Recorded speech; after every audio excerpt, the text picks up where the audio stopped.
A 65-year-old elderly woman put a for sale sign in front of her house, and the neighbors started laughing at her. Who would want to buy this? It could collapse at any moment, Tay, not even for free. But what happened the next day left everyone speechless. Her name was Margaret. She lived alone in a small, simple house in rural Texas, near a small town close to Austin. The house was nothing special. It had cracked walls, an old roof, and an orange tree in the backyard. But it was everything she had. That was where she raised her son, buried her husband, and spent her entire life. Then life became difficult. Medicine prices went up.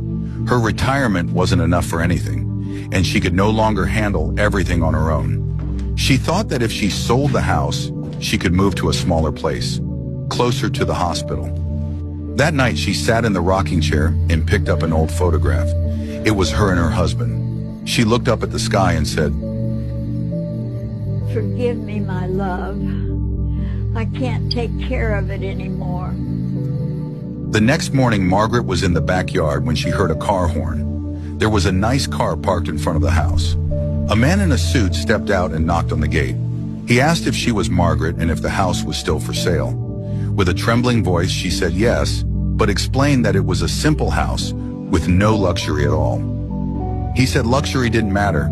Then he asked something that made Margaret freeze. "Is it true that Raymond used to live here?" She asked if he knew her husband. With tears in his eyes, the man said that Raymond had saved his life. He explained that when he was a child, he lived on the streets. He had no father, no mother, nothing. One day, Raymond found him starving and brought him home. He gave him food, taught him how to read, and paid for his education, saying that everyone deserved a second chance. He said he had come to buy the house, but that she would continue living there and would never have to leave, because that house was sacred. Margaret began to cry. The neighbors who had mocked her stood there stunned.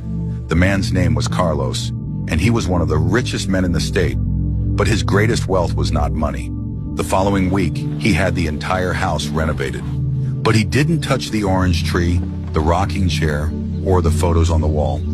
If you believe that the good things we do are never forgotten, comment amen, share, and follow for more stories like this.